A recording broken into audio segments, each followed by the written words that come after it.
very much.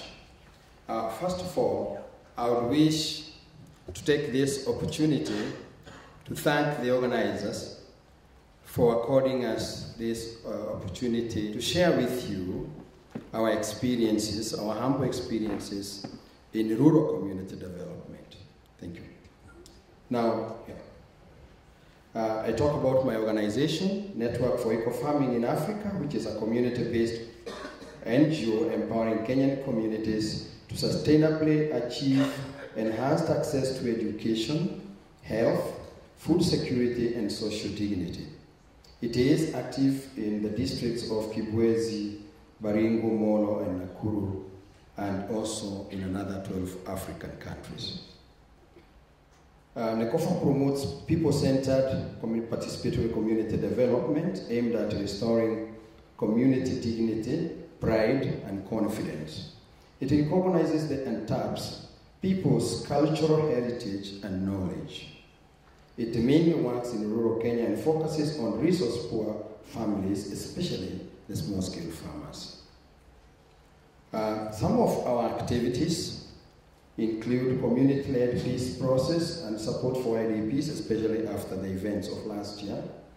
We have a campaign to save the Molo River as an example of environmental initiatives that can be community-led, building capacities for community-based organizations in planning and management so that they are able to recognize the resources they have within themselves and around themselves and how they can tap on that without depending on too much external support.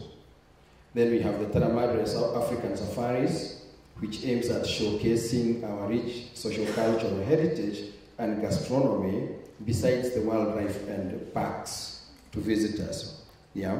Then we have the school garden initiatives and a few others that I didn't list here. So why the school garden initiative?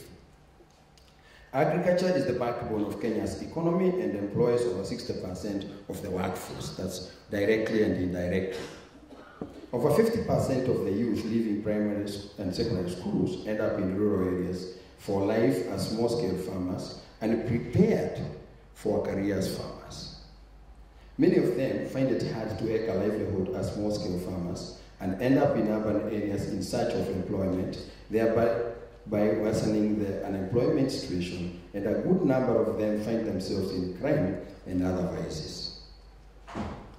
Agriculture education in Kenya is not given sufficient emphasis, and that's a fact. It is taught in a myriad of many sciences in primary schools. It is treated as a junior science, and only weak students are encouraged to sit for it. Teachers for agriculture are poorly equipped, and it is not included in the program SMASE, strengthening mathematics and sciences in secondary schools. That's also secondary education. Meanwhile, the rural areas remain starved of vital labor and youthful creativity.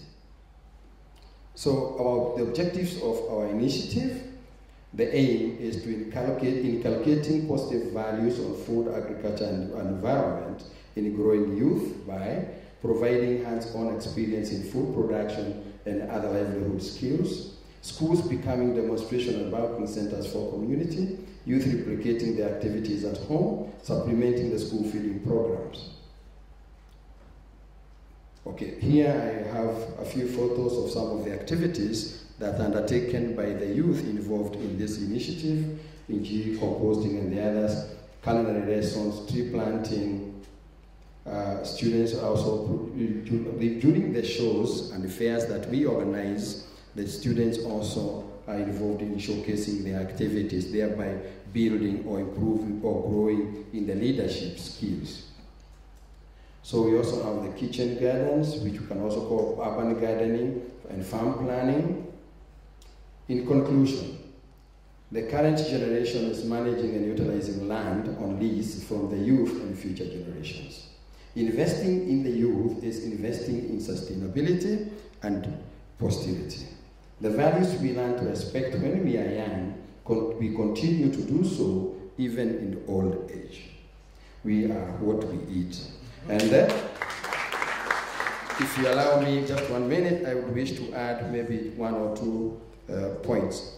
One is this initiative is being implemented in collaboration with the International Slow Food Movement and also the local chapter of Slow Food of Central Rift and an NGO from the US, Friends of Kenya Schools and Wildlife. My second point is what already is mentioned, that we have already won in the first round on the Ashoka organized competition, Changemakers competition, and we hope to win the next 2 phases with your support, and especially if you agree to vote for our initiative after June 24th. Thank you.